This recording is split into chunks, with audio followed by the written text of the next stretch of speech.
Welcome back. Today's game is Fischer versus Byrne, played at the 1963 United States Chess Championship. Now, Robert Byrne was no easy opponent. He was an international master, a seasoned tournament player, and one of the strongest competitors in the country. The game opens with d4. Byrne pushes his queen's pawn forward, taking control of the center. Fischer responds with knight to f6. The knight jumps out, flexible, waiting. After c4 and g6, Fischer signals his intention. He's going into a King's Indian setup, a fianchetto. He wants to build a fortress and strike from the inside. g3, c6, bishop to g2, d5. Both players are developing quietly. The position looks completely symmetrical, almost boring. But this is exactly what Fischer wants, because he's about to inject chaos into a position that nobody expects to explode. C captures on d5, d captures back. Knight to c3, bishop to g7, e3, castles. Knight to e2, knight to c6. The pieces come out. Castling is done. On the surface, this looks like a normal, balanced game. Two strong players slowly building their positions. But Fischer sees something nobody else does.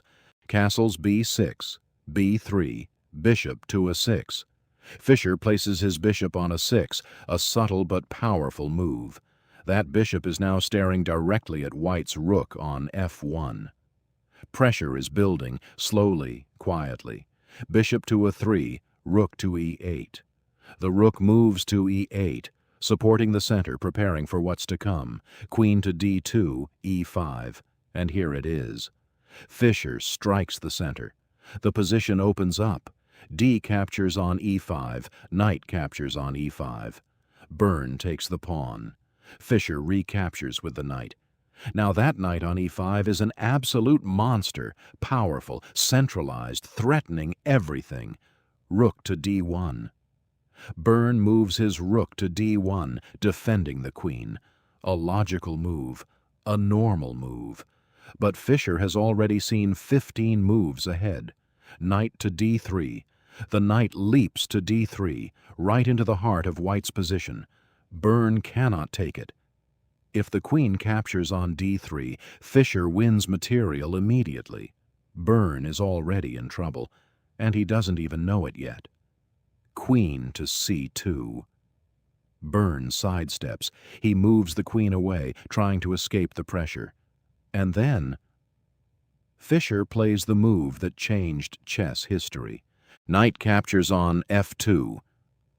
The knight takes the pawn on f2, right next to White's king. Let that sink in for a moment. Fischer just sacrificed his knight. On move 15, giving up material completely voluntarily. Byrne can simply take it. And if he does, Fischer loses a full piece. But here's the thing. Fischer didn't calculate this move in that moment. He saw this coming 3, 4, 5 moves earlier. Every move he made, the bishop on a6, the rook on e8, the knight on d3, they were all leading to this single devastating sacrifice. Byrne takes. King captures on f2, knight to g4 check. The king is forced to move.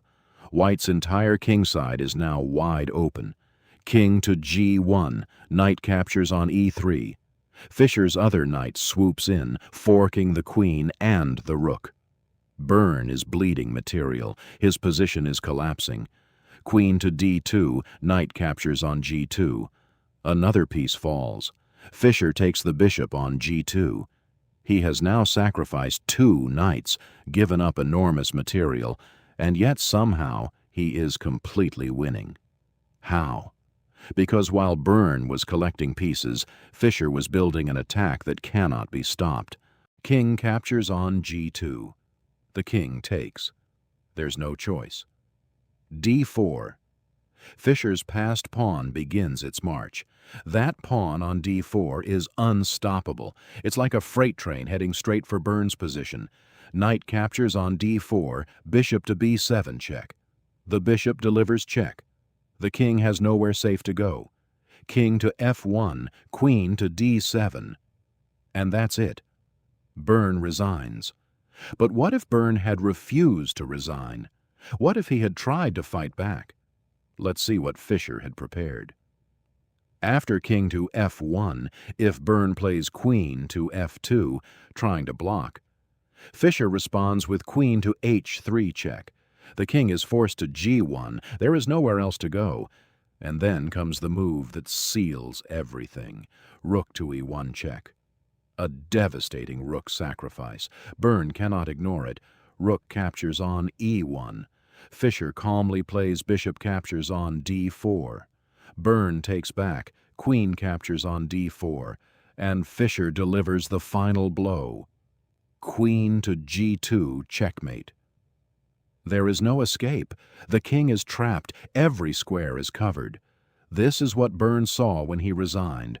Not just the position on the board, but everything that was coming. The entire sequence, move by move, leading to an inevitable end. The position is completely lost. Byrne has no way to stop the coming attack. His king is exposed, his pieces are scattered, and Fischer's bishops control the entire board.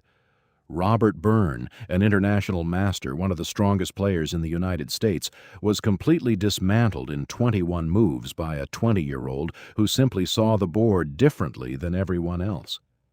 So, what made this game so special? 3 things. First, long-term vision. Fischer didn't sacrifice the knight because he saw a quick trick.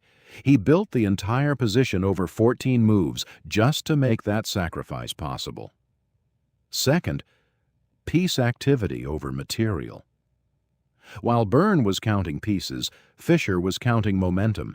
Every single black piece was doing something. Every piece had a role. That's the secret. Third, psychological dominance.